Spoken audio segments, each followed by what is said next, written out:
నీట్లో మంచి ర్యాంక్ రాని విద్యార్థులకు బెస్ట్ ఆప్షన్ సిఎస్ఈఎంఏ కోర్సులు అడ్మిషన్స్ జరుగుతున్నవి. డయాబెటిక్స్లో ఒక చాలా లైఫ్ థ్రెటనింగ్ ఒక కండిషన్ ఉంటుందండి. ఏంటి అని అంటే షుగర్ లెవెల్స్ ఎప్పుడైతే ఎక్కువ అవుతాయో అండ్ మనం విని ఉంటే గనక సైలెంట్ హార్ట్ అటాక్ అంటే హార్ట్ అటాక్ వచ్చింది కూడా తెలియకుండా ఉంటుంది డయాబెటిక్స్ కండిషన్లో ఉన్నప్పుడు. అండ్ ఇది అన్కంట్రోల్డ్ షుగర్ లెవెల్స్ ఉన్నప్పుడే ఈ కండిషన్కి దారితీస్తుంది. అండ్ అది యూజువల్లీ ఎర్లీ అవర్స్లో బిట్వీన్ 3 AM to 5 AM మధ్యలో జరుగుతుంది ఈ సైలెంట్ హార్ట్ అటాక్స్ అనేది. అది దానికి ముఖ్యంగా మూల కారణం వచ్చేసి ఎప్పుడైతే షుగర్ లెవెల్స్ అన్కంట్రోల్డ్ స్పైకింగ్ అవుతుందో 400, 500 అండ్ ఇది ఒక్క రోజుతో వచ్చింది కాదు, over a period of time ఎప్పుడైతే జరుగుతుందో అలాంటి వాళ్ళకి ఈ కండిషన్ మిగతా పారామీటర్స్ అన్నీ కార్డియాక్ పారామీటర్స్ అన్నీ కలుపుకొని తీసుకుంటే ఇలాంటి లైఫ్ థ్రెటనింగ్ కండిషన్స్ వచ్చే అవకాశం ఉంటుంది. సో ఇందులో భాగంగా డయాబెటిక్స్ షుగర్ లెవెల్స్ కంట్రోల్లో ఉంచుకోవాలి అని అంటే ముఖ్యంగా నైట్ లాస్ట్ మీల్ అనేది చాలా చాలా ఇంపార్టెంట్. ఈ లాస్ట్ మీల్ డిన్నర్ మీల్ ఏదైతే తీసుకోవాలో అందులో 2 things చాలా ఇంపార్టెంట్. ఒకటి టైమింగ్ అండి. సో టైమింగ్ మనం చెప్తూనే ఉన్నాము అండ్ మన హెల్త్ పరంగా కూడా ఇంటర్నల్ బాడీ సైకిల్స్ పరంగా కూడా మ్యాక్సిమం బై 7 PM. ఇంకా చెప్పాలి అని అంటే సూర్యాస్తమం లోపు తీసుకుంటే కనుక that is the best time to have the dinner. దాని తర్వాత ఎందుకనంటే మనకి కనీసం ఒక 3 hours గ్యాప్ మనం పడుకునే దానికి ఉన్నప్పుడు ఈ తీసుకున్న ఫుడ్ అనేది కంప్లీట్గా డైజెస్ట్ అయ్యి అసిమిలేట్ అయ్యి అబ్జార్బ్ అయ్యి ప్లస్ మనకున్న ఆ టైంలో మనం చేసే యాక్టివిటీ ఏదైతే ఉంటుందో అందులో అబ్జార్బ్ అయినది క్యాలరీగా కన్వర్ట్ అయినది కూడా కంప్లీట్లీ బర్న్అవుట్ అయిపోతుంది ఆర్ కొంతవరకైనా బర్న్అవుట్ అవుతుంది. సో ఫ్యాట్ డిపాజిషన్ అనేది జరగకుండా ఉంటుంది కార్బోహైడ్రేట్స్ ఏవైతే తీసుకుంటామో.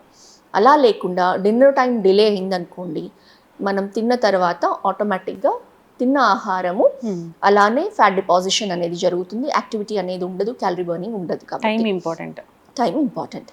సెకండ్ థింగ్ వచ్చేసి ఫుడ్ ఏదైతే తీసుకుంటున్నాము. సో డయాబెటిక్స్ ఖచ్చితంగా లో గ్లైసెమిక్ ఇండెక్స్ ఫుడ్స్ అనేదే ఫుడ్లో ప్రిఫర్ చేయాల్సి ఉంటుంది. అంటే ఏ ఆహారం తీసుకుంటే గనక మన బ్లడ్ షుగర్ లెవెల్ ఇమ్మీడియట్గా బ్లడ్లో స్పైక్ అవ్వదు, అలా కాకుండా నిదానంగా రిలీజ్ అయ్యేటట్లు ఫుడ్స్. సో అలాంటి ఫుడ్స్లో ముఖ్యంగా ఫైబర్ రిచ్ ఫుడ్స్.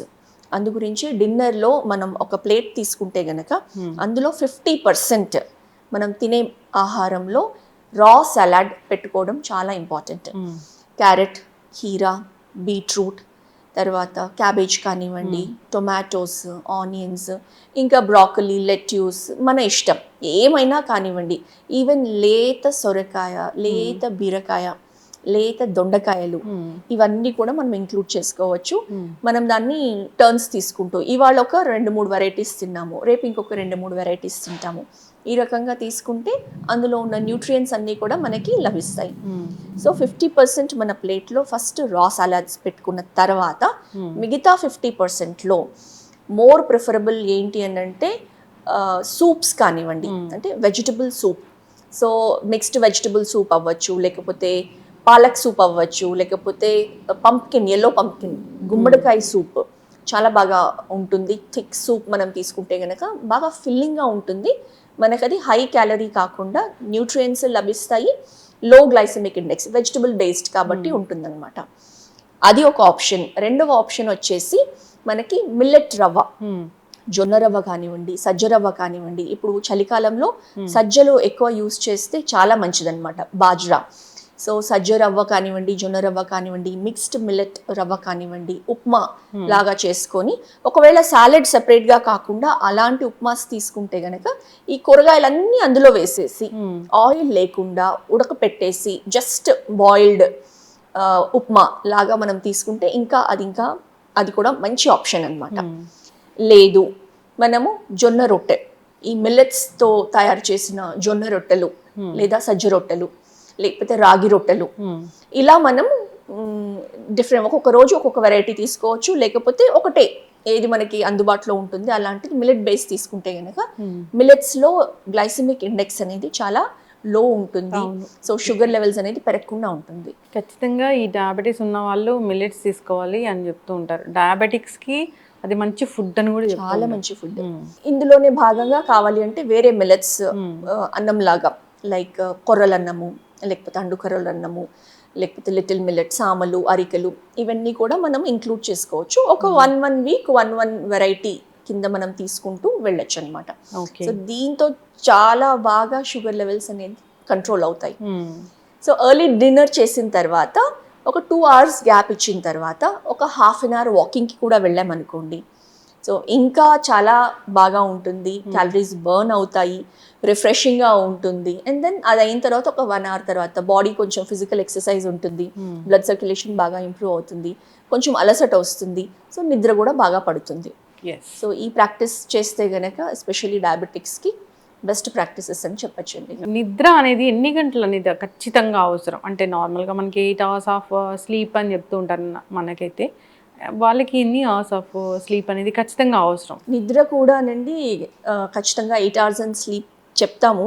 కాకపోతే ఎవరికైనా కానివ్వండి, ఇప్పుడు మన ప్రైమ్ మినిస్టర్ నరేంద్ర మోదీ గారు ఉన్నారు, just 4 hours of sleep and అంత క్వాలిటీ అవుట్పుట్, మిగతా 20 hours కూడా ఎంతో ఎఫెక్టివ్గా ఎంతో ఎఫిషియెంట్గా వర్క్ చేస్తారు.